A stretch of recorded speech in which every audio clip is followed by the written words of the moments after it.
이렇게 훌륭한 특별법이 더불어서 제가 간동대학살에 대해서, 저는 간토대학살이라고 하지만 당시 우리 선조들이 그렇게 일본 땅에서 억울하게 죽어갔을 때 거의 대부분 관동대학살로 오랫동안 표현을 했기 때문에 저는 그냥 관동대학살로 표현할 수 있도록 하겠습니다.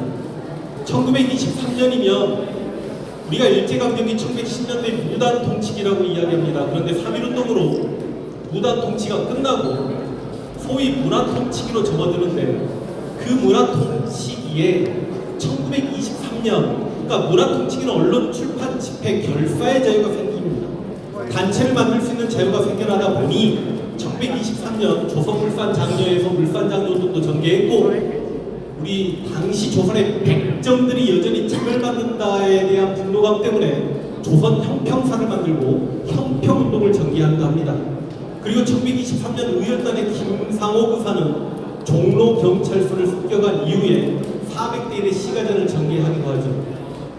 그러나 누가 뭐라고 해도 1923년의 가장 큰 비극은 관동대 지진과 관동대 학살이었습니다.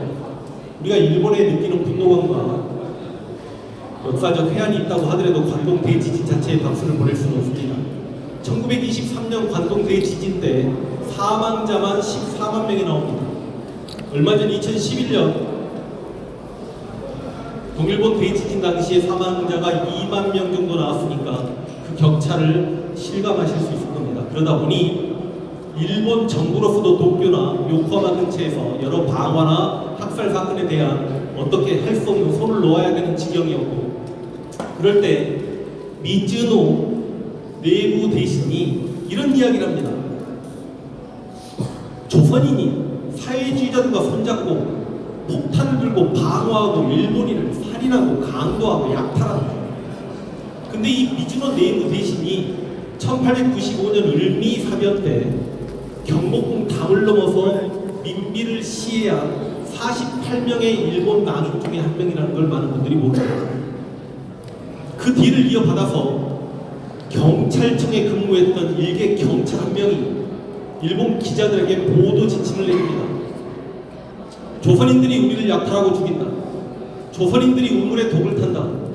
조선인들이 독을 탄 만두를 일본인에게 먹였다. 그리고 이 지진은 조선인들의 저주에 의해 시작되었다.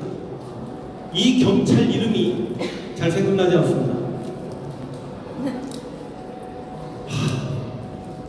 쇼리키 렌타야론가 그렇습니다. 그런데 이 일본 경찰이 그 이후에 승진해서 일본의 도쿄 경찰청장까지 되고, 훗날 이 일본 경찰이 다시 이야기해서 조선인들을 그렇게 많이 죽여라라고 보도 지침을 내렸던 일본 경찰이 일본의 요미우리 자이언츠라는 야구단을 창설합니다.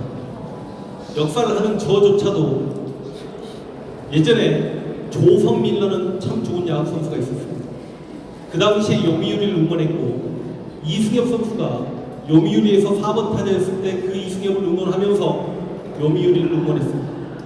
그런데 요미우리 자이언츠를 창단했던 초대 단장이 바로 1923년 관동 대학살 학살 명령 지시를 내렸던 사람이나 다름없는 사람이었습니다. 그러다 보니까 일본인들이 그 기사 소식에 335 모여들어서 자경단을 조직합니다. 스스로 자신을 지키겠다는 거죠. 이 자경단이 일본 도쿄와 요코하마에만 무려 3천여 개가 만들어집니다. 자경단에 10명의 일본인이 있었으면 자경단의 숫자는 3만 명이 되는 거고, 자경단마다 평균 인원이 100명이었으면 자경단만 30만 명이 되는 겁니다. 그 30만 명의 자경단이 조선인들을 잡으러 다니는데 죽창을 들고 도끼를 들고 일본들을 들고 총을 들고 잡히는 조선인들마다 주거행 거짓세라는 단어가 제대로 안 됐으면 조선인이다라고 하면서 몽둥이로 때려 죽였고, 이 죽였던 사례들은 차마 제가 말로 다 하기 힘들 정도 정말 충격적입니다. 살아있는 상태에서 철사로 목을 연결하여 도쿄 앞을 흐르는 강에 빠뜨려 죽였고요. 헤엄쳐서 살려고 나오면 기다리고 있다가 학살을 했고요. 실제로 여성의 가랭이를 찢어서 죽이기도 하고요. 뱃속에 태아를 꺼내기도 하고요. 그렇게 해서 죽었던 일본인이, 죄송합니다, 큰일 날 뻔했습니다. 그렇게 해서 죽었던 우리 한국인 조선인이 6,661명. 당연히 기억해야 되는 사건입니다. 우리가 중일전쟁 이후에 일본군이 난징에 들어가서 30만 명의 중국인을 죽였습니다.